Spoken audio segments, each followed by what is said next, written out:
Planong pumutok ang issue tungkol sa bilyon-bilyong pisong anomalya sa flood control projects ng DPWH, ang isa sa mga pangunahing nadawit. Who was the approach chair? Is a proponent of 13 billion pesos plus worth of project. Pangapat po, si Congressman Zaldico. Congressman Salvi. Saldico. Ang missing in action na si Zaldico. Baba daw ng blood pressure. He's still in the United States as we speak. Hanggang nitong Biyernes, naglabas siya ng video at isiniwalat niya ang mga di umano na kinabang sa mga kinorakot na pondo.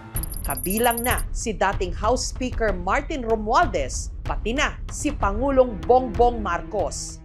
Hindi na ako mananahimik, ilalabas ko ang lahat ng katotohanan ang nag-deliver papunta sa bahay nila Pangulong Bongbong Marcos at Speaker Martin Romualdez. Mag-insert o magpasok ng 100 billion worth of projects sa BICAM. Sana po ay hindi nila ako mapatay bago ko mailabas ang lahat. Lahat ng mga sinasabi ni Zaldico ay pawang mga imbento lamang. Umuwi muna siya sa Pilipinas at sumpaan ang kanyang mga sinabi at harapin ang mga demanda kung ang Pangulo, ayon na rin sa sinabi ni Zaldico, ay hari daw. Bakit po kaya sa insertion pa ilalagay 100 billion pesos kung pwede naman po itong isama mismo sa NEP? So doon po ay katakataka at alam natin na mukhang may gumawa ng kanyang salaysay. Wala pong perang napunta sa akin. Lahat po ng insertion napunta sa ating Pangulo at Speaker Martin Romualdez. Ako lang at ang aking mga tao ang nag-deliver papunta sa bahay nila Pangulong Bongbong Marcos at Speaker Martin Romualdez. After po ng approval ng budget sa General Appropriations Act of 2025, nagtanong po ako sa DPWH kung magkano ang kailangan na ibigay sa Office of the President. In total, 25 billion ang napunta kay Pangulong Bongbong Marcos. Hinahamon ko si Ombudsman Remulla kung seryoso talaga siya sa mga sinasabi niya sa kanyang press release na idadamay niya pati si Martin Romualdez kung magbibigay ako ng ebidensya. Matagal nang bukas ang pinto ng ombudsman sa kanya. Matagal na rin naming hinihiling na ipresenta niya ang kanyang ebidensya ng maayos. At kung ang dahilan ng pag-iwas ay takot, malinaw naming sinasabi, handa po kaming magbigay ng proteksyon. Si Speaker ay nagpaparinig na sa akin sa aming meeting that he will shoot me if I will talk. Una pa lang ito sa magusto kong ibunyag. Marami pa akong dadalhin sa liwanag. Isa na dito ay yung kay Henry Alcantara, ang DPWH boys, ang sinasabi nilang halaga sa ICI ay 21 billion. Hindi po totoo yan. Ang totoong numero ay 56 billion pesos at yung pong halaga na yan ay kay Pangulong Bongbong Marcos at Martin Romualdez na punta lahat. My conscience remains clear. Throughout this inquiry, no public official, contractor, or witness has pointed to any wrongdoing on my part. Hindi pa man klaro kung sino sa kanila ang nagsasabi ng totoo. Maraming sektor ngayon sa ating lipunan, punong-puno na. Mahigit 100 araw matapos pumutok ang iskandalo tungkol sa malawakang pangungurakot sa gobyerno, Pilipinas, nasa na tayo? Wala pa ring nananagot, wala pa ring nakukulong. November 16, araw ng linggo. Sa araw na ito, balik kalsada ang protesta. Pinangungunahan ng Iglesia ni Cristo dito sa Luneta. Ang kanilang panawagan, accountability, transparency, justice, and peace. Ito po ay hindi isang political protest. Ito po ay moral issue that involves everyone, not just us, Iglesia ni Cristo, pero pambuong bansa. Narito po ako ngayon sa Luneta, sa may harapan po ng grandstand. Balak po ng INC na dito manatili sa loob ng 3 araw hanggat hindi raw nila naipapanawagan ng husto ang kanilang hiling. Tingnan ho natin kung ano ang magiging takbo ng kanilang protesta ngayong araw at sa loob pa ng 2 araw. Nakahanda po kayo? Handang-handa po. Ano yung mga baon nyo? Tent sa tsaka chair. Kayo po, anong handa nyo? Ay, anong dala nyo? Higaan. Higaan. Ano kung gusto nyong panawagan? Ang panawagan lang po namin, para lang po sa iwas corruption po. Iwas korupsyon. Mahuli na po yung dapat mahuli. Mahuli yung dapat mahuli. Sagot ang dapat managot po. Sa may EDSA, sa People Power Monument, naroon naman ang mga retiradong opisyal ng militar. Ang layunin namin ay para sa bayan, para matigil ang pagnanakaw sa kaban ng bayan. Paalala ko lang, mag-isip kayo, hindi sila makikalaho kung ang usapin ay politika. Pero pag usaping Pilipino, usaping taong bayan, dapat makilahok sila. With full conviction, I assure the public that the armed forces will not engage in any action that violates the Constitution. At hindi lang sa flood control projects ng DPWH, lumabas ang mga anomalya sa gobyerno dahil ang DOH o ang Department of Health may sarili rin daw bersyon ng flood control projects na di umano kinorakot din mga ipinatayong mega at super health center. Part 11 na po ng ating Kurakot series. Pero katulad din ng tanong at angal ng marami, bakit wala pa ring nananagot? Wala pa ring nakukulong? Imbestigahan natin ngayon ang serbisyo at mga pasilidad sa ating public health sector. Kung ang Pilipinas ay isang pasyente, anong klaseng pasyente kaya tayo? Para masagot yan, tignan natin ang kalagayan ng ating mga pampublikong ospital. Ang haba ng pila. Sa videong ito, makikita na madaling araw pa lang, mahaba na ang pila. Nahirapan kami kasi may sakit na kami. Hindi kami naasikaso ng maayos. Ang loob naman ng ER o ng emergency room na ito, hindi mahulugang karayom. Maski mga hallway, parang hospital ward, kulang na kulang din ng mga doktor at nurse, pati sa mga pasilidad. Kaya ang ilang mga kaanak, ang siya ng nagiging human ventilator ng kanilang mga pasyente. Ang ating healthcare system naghihingalo. Nakapagtataka rito, ang gobyerno naglabas pala ng bilyong-bilyong piso para tugunan ang problemang ito. In the last 10 years, around 170 billion na po ang nailaan ng DOH sa HFEP for infra and equipment. Kung isasama po yung commodities plus human resource, aabot po ng 400 billion. Katunayan, ang ating gobyerno nagtayo ng daan-daang tinatawag na super health centers daw nitong mga nakaraang taon. Ang Super Health Center, pinalawak na primary healthcare facility na may laboratory, x-ray, at minsang birthing o panganakan. At meron pa raw mas malaking bersyon nito na tinawag namang Mega Health Center. Karaniwang multi-story at may mas kumpleto raw na mga gamit o serbisyo. Pero pati ang mga ito, hindi raw pinatawad ng mga kurakot. Gaya ng Mega Health Center na ito sa Sitio Makanhan sa Barangay Carmen, Cagayan de Oro City sa Mindanao. Ang pasilidad na dapat sana pagamutan, heto, ginawa na lang sampayan. March 2024 nung simulan ang construction ng Mega Health Center na ito na matatapos daw sa loob lang ng 9 na buwan. Malaking tulong yon, ma-decongest yung city hospital namin. Pero makalipas ang halos 2 taon, ang naitayo, mga steel beam lang. May mga pampublikong ospital naman daw na malapit sa kanilang barangay. Pero laging dagsa roon ang mga pasyente. Layo, man double ride biya mi. Gasto, man ako ra isa. Sa ER o emergency room na ito ng Northern Mindanao Medical Center, parang sardinas sa dami ng mga pasyente. Ang mga hindi magkasya sa loob, sa labas na pumwesto, gaya ni Jennifer na kailangang salinan ng dugo. Hindi lang man ikaw agad-agad ma-debit kasi marami kayong pasyente dito. Iban nga, dyan lang sa emergency, ilang araw na yan dyan. Hindi po kasi namin maiiwasan yun, ma'am, kasi tinatanggap namin hanggat kaya namin tanggapin. Kung natapos lang daw sana ang Mega Health Center, hindi na kailangan ni Jennifer na makipagsiksikan sa ER. Ang Mega Health Center, proyekto ng Local Government Unit ng Cagayan de Oro City na may pondong halos aabot ng 65 million pesos. That would be a 2-story building. So yung first, super health center siya. Parang sa second floor, may hemodialysis nga area.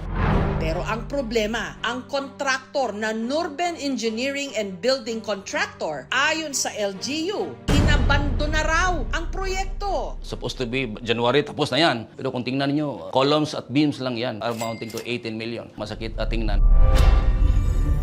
Pinuntahan ng aming team ang nakalagay na address sa website ng Nurben Engineering and Building Contractor, pero wala na ang kanilang opisina roon. Nahanap tayo kung sino na kontraktor ang mananalo sa next bidding para ma-implement na by early next year. Dito naman sa liblib na barangay Alimudyas, sa Miag-Aw, sa Iloilo, laking tuwa ng mga tiga-barangay nang sa wakas matagumpay na naitayo at natapos ang kanilang health center noong 2015. Napakaliblib kasi ng kanilang barangay at hindi halos sila nabibisita ng mga doktor. Ang kalsada patungo rito, mabato, maputik, at napakadulas. Pagdating sa bukana ng Sitio Erekikan, bubungad na ang Barangay Health Center na ito. Sa unang tingin, parang maayos naman ang pagkakagawa. Natapos na nga. Pero wala namang tao. Dahil hindi man lang nagamit sa loob ng 10 taon, unti-unti na itong nabulok. Sira-sira na ang bubong. At basag-basag rin ang mga bintana. Yung saya na naramdaman namin noong tinatayo ito, napalitan ng panghihinayang tsaka lungkot. Kaya sa tuwing magpapakonsulta raw si Jessa at ang kanyang inang si Ivy na may high blood at sakit sa kidney, wala raw silang magawa kundi isakay ang kanyang ina sa ambulansyang deduyan. Nahihiya na po kami sa mga tao dito ba. Sa tuwing sinusumpong si nanay, tapos kahit gabi ginigising namin sila para hatid po si nanay sa sa hospital. Hanggang sa bawian na lang daw ito ng buhay. Yung andyan na abot kamay mo yung makakatulong po sa mga tao dito, pero po walang silbi. Sakit na ako na mahinang baga. Pupunta ka pa ng bayan, di sa pamasahe pa lang. Tapos pag nabulsa namin, sayang ang pondo. Binigay na sana sa amin. Pambili ng biwan ng gamot eh. Pinuntahan ng aming team ang LGU ng Miag-Aw para itanong kung bakit ang kanilang health center nakatiwangwang lang. Actually, ngayon ko rin nalaman. It was not reported to me. Wala siya sa inventory ng property ng municipality as it was implemented by the previous administration. Project yun ni ng naging DOH Secretary Janet Garin. I was Undersecretary for Women and Children's Affairs. Hindi po under sa akin ang HFEP or Health Facility Enhancement Program. Proyekto siya ng Department of Health, Region 6, together with the LGU. Ito ay napondohan nung between 2013 and 2014 as requested by the regional DOH, as requested naman by the Municipality of Miag-Aw. Wala namang tinatayong project ang DOH na hindi nagko-coordinate sa mayor. And the mere fact nga na yung mga gamit doon, inilipat nila sa Potrido Barangay Health Station. That means alam nila. The DOH Regional Office, meron ding mali. Dapat niyan, dahil nasa inventaryo nila at sa kanila nang galing ang pondo, dapat talagang kinikip track nila yan. Sinubukan din naming kuhanan ng pahayag ang DOH Region 6, pero wala pa silang tugon. Hiningan naming muli ng panig ang dating mayor ng Miag-Aw at ito ang kanyang naging pahayag. It is the DOH that validates and makes the final decision for the location. There was no formal turnover of the project to the LGU or barangay of these projects. The health station at Barangay Potrido is a separate project. There was a formal turnover to the LGU from DOH and the source of fund came from a different agency. Walang kuryente, walang tubig. Another problem is also insurgency. Although now Miag-Aw is declared as insurgency-free municipality, ang health workers mismo nahihirapan kasi masyadong malayo yan. Unfortunately, most barangay healthcare workers are not regular employees and receive no standard benefits. Ang pagpapatayo ng mga super health center, pati na ng mga barangay health center at clinic, proyektong nakapaloob sa HFEP o Health Facilities Enhancement Program, at ang pondong inilaan para rito sa nakaraang 10 taon aabot ng 400 billion pesos. Pero kamakailan lang, ibinunyag mismo ng Department of Health na sa 800 health centers na pinondohan sa nakaraang 4 na taon, mahigit 300 daw sa mga ito hindi operational. Paano ho na-discover yung 600 na health centers na pinatayo and then 400 hindi mapakinabangan? Nung nagkaroon ng issue sa mga flood control, natakot ako baka may mga ghost project. I monitor them. Lumabas ngayon itong facts that since 2021, ang laki ng pondong nagamit na pala to supply construction of super health centers. Noong 2023, umabot na yata ng 4 na bilyon. Bakit ho nagkaroon ng ganun karaming health center? What happens there is the mayors will propose to the Development Management Office ng aming regional office na gusto nila ng health center matayo. Aaralin yon. They will have requirements. And then pag na-approve na yon, isasubmit yun ng region to the national office sa amin. And then ilalagay namin yun sa budget namin for the following year. That's sa National Expenditure Programs. Unfortunately, during budget deliberations, meron tayong mga legislators that will ask for their own demands in their district. Kung minsan na-insert siya without our knowledge. We'll just see them in the GAA. Sa DOH, wala akong kurakot? Ako, mahirap sagutin yan. I cannot say wala. Meron din. So my job is to minimize that and make sure hindi niya ma-affect yung health outcomes. Samantala, sa Cadiz City sa Negros Occidental, nakilala namin si Marisa. Problemado mula nung na-stroke ang kanyang mister na si Krian taong 2021. Paglabas siya ng ospital, hindi pa siya kalakad, bedridden pa siya. Sa isa kasi mana kaduwa sa ginatherapy. Hindi na namin kaya ang 400 every session.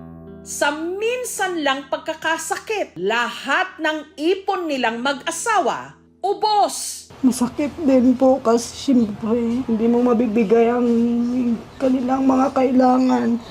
Mabuti na lang daw at may libreng therapy sa kanilang City Health Center. Kung magkuha ka sa barangay agency, ng 50 na lang mabayaran mo every session. Nakamura man daw sila sa bayad sa therapist, napamahal naman daw sila sa pamasahe. Pamasahe papunta pa lang ng health center. Pagbalik 150 naman, twice a week. Mahirap kasi ako lang po ang nag-alaga sa kanya. Hindi po ako dapat susuko para sa mga anak namin. Kahit ano kahirap. Nagkaroon daw ng pag-asa sina Marisa nung kanilang nabalitaang may ipinapatayong Super Health Center sa kanilang barangay Luna. Ang sinasabing Super Health Center, pinondohan daw ng 17 million pesos. Pero sa itinakdang completion date, ang Super Health Center naiwan ding nakatiwangwang.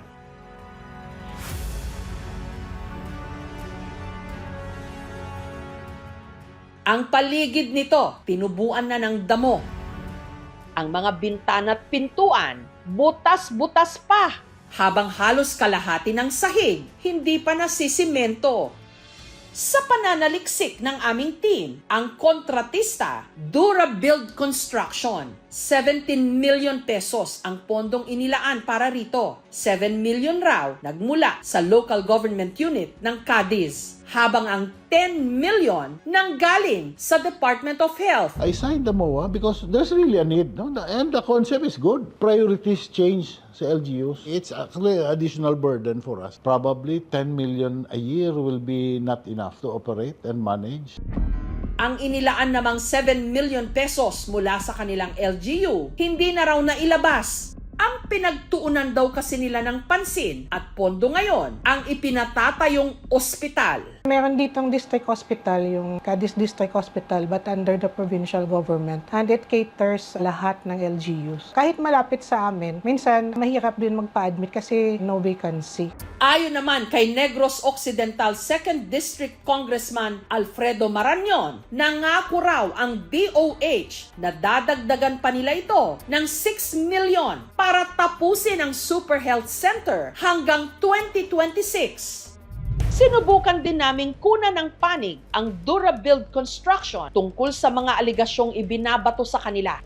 Ayon sa kanila, ang halos 10 million pesos na contract price para sa Super Health Center ng Barangay Luna na kumpleto na raw nila noon pang June 2024. Dapat pinagpaplanuhan ng maayos. Yung phase 1 pa lang, usable na dapat siya. The idea is not from us. Meron namang health center, bakit mag-super pa? May sayang talaga. To be implemented, sana kinonsult kami. Siyempre, naiinis, nagagalit. Nang imbis ang mga pigado ang makapulos, may mga kwarta mangyap. Secretary, aware po ba kayo na online maraming horror stories about what people go through? Yes. Punong-puno yung ER, yung doktor, 2 araw nang naka-duty, pati yung nurses. Correct. Aware ako dyan. Some of them use the emergency department as their outpatient clinic. People want a quick fix. So anong problem natin, Jessica? Health literacy. Yun nga po. Nabasa niyo po ba yung column ni Cito Beltran? Sabi niya, tayong middle class are the new poor. Kasi it just takes one hospital billing para mahulog tayo sa poverty line. Correct. We're trying to fix that with PhilHealth. So recently, tinaasan ko na yung mga rates ng benefits. Yung dialysis, taasan ko na. From 2,005 per session, it's now 6,350. Tinaasan ko rin yung heart attack.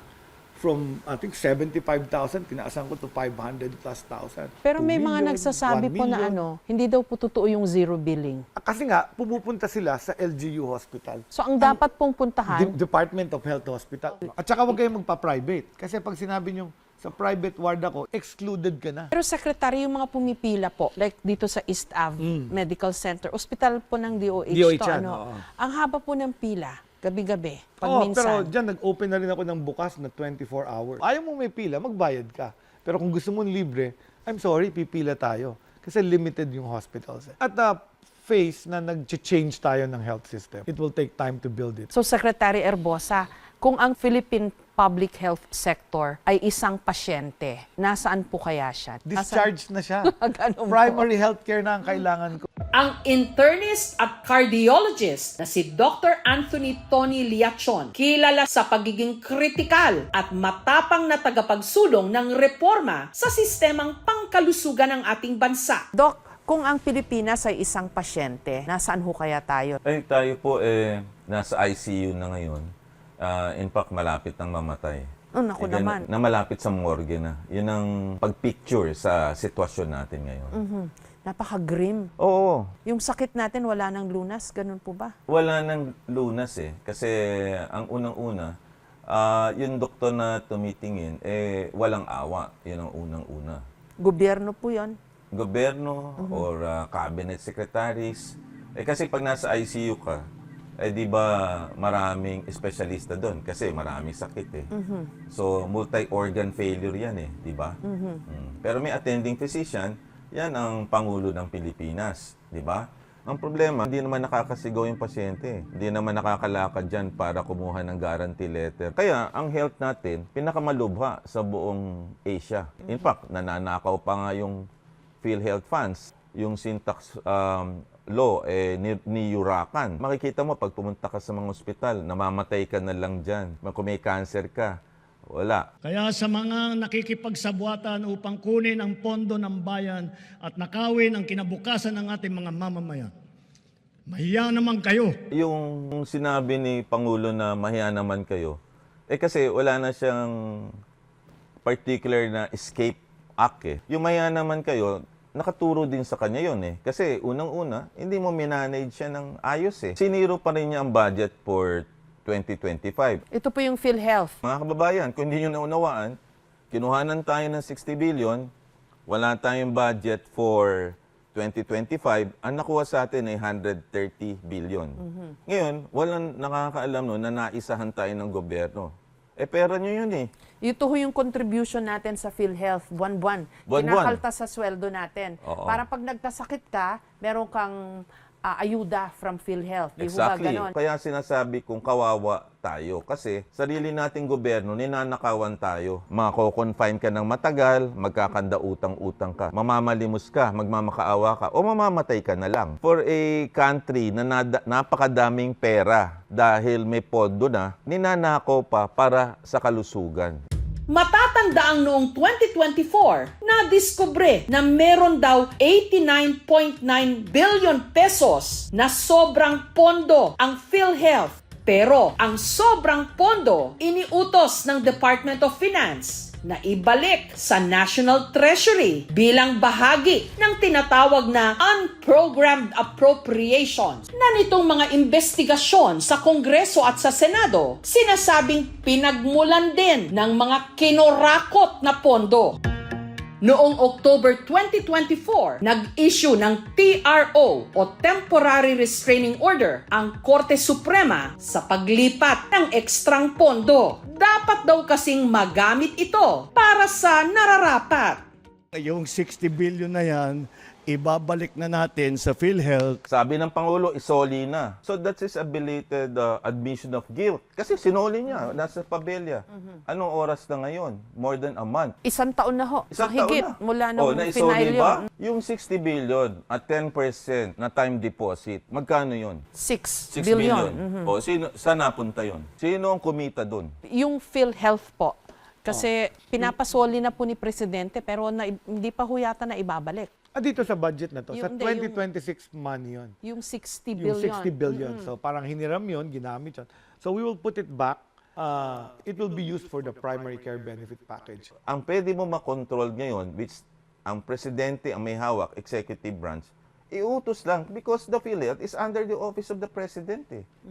So bakit ngayon walang nagke-claim noon? Bakit ho kaya? Sa tingin ko, may nakakakwarta. Ang tingin ko, walang compassion and kindness ang leaders natin. Medyo sweeping po yun, ha?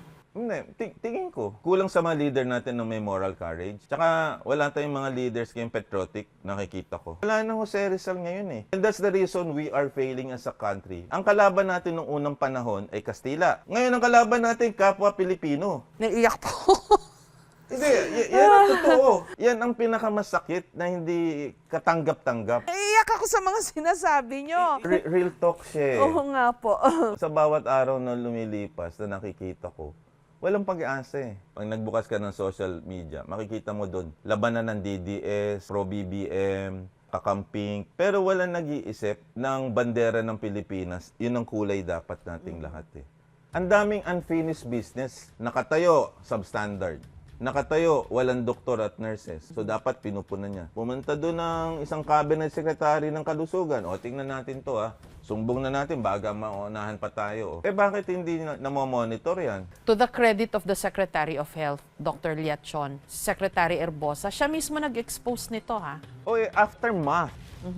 In-expose niya to save himself. Kasi naipit na siya. You're saying dapat mas naging proactive siya? Of course, lahat sila accountable. Kasi ang budget, kinuha sa Kongreso, si DOH, dapat from start to finish, minomonitor mo. Ang tawag dyan, multi-organ failure. Kaya namatay itong hospitals na to eh. Sino ho dapat managot dito? Dapat managot dyan si Secretary Erbosa. Mismo? Hindi ka pwedeng magturo na kasalanan yan ni Mayor o na probinsya.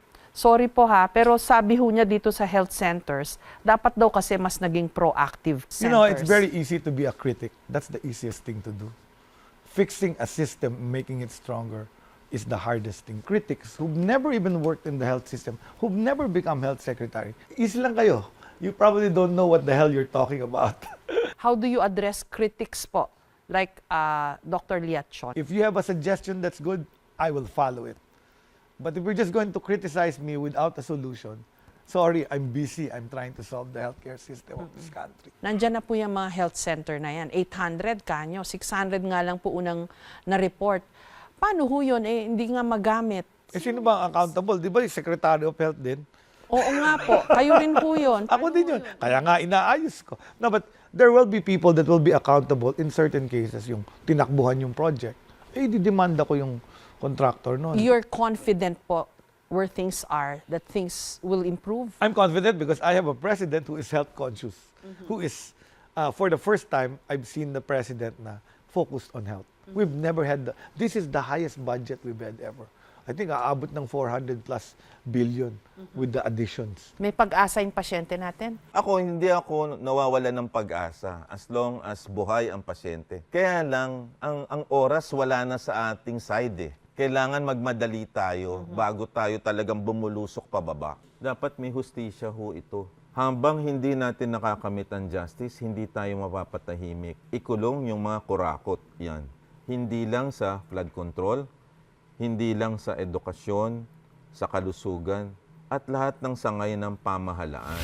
Kung ang Pilipinas, pasyente, malubha ang lagay nito. Pero kung kikilos ang gobyerno at taong bayan, may lunas. Pag maayos ang sistema, gagaling ang pasyente. Serbisyo sa tao! Huwag gawing negosyo! Pag may hustisya, may pag-asa. Lahat ng kurap sa impyerno, lahat! Panagutin ang mga tunay na kanser ng ating lipunan, mga kurakot.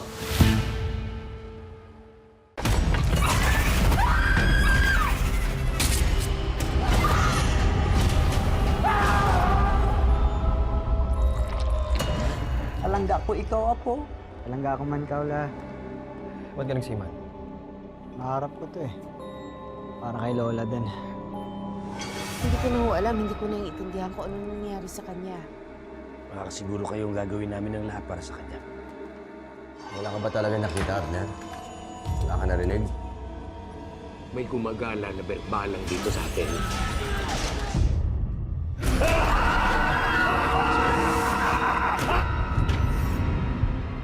Ang mga nangangambang puso't isip, ginagamit yan ng demonyo para kumapit sa kaluluwa ng tao.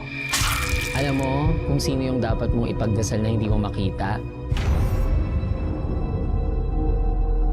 Si Pochong.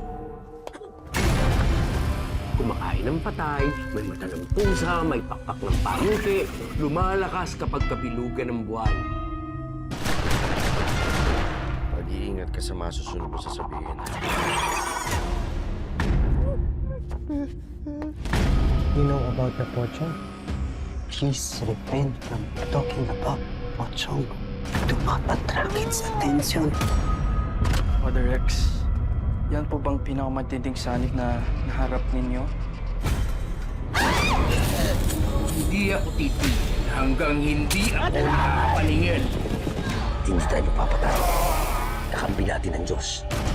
Huwag sumapakita sa akin! Ah! Masusunod ang kaluluwa mo, Silviar mo! Mapatawad ang Diyos sa lahat ng lumalapit sa kanya!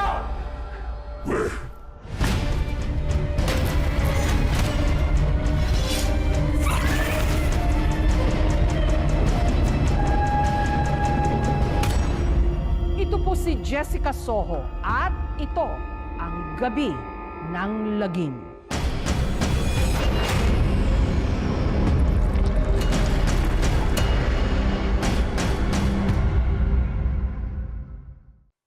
Thank you for watching, mga kapuso. Kung nagustuhan niyo po ang videong ito, subscribe na sa GMA Public Affairs YouTube channel. And don't forget to hit the bell button for our latest updates.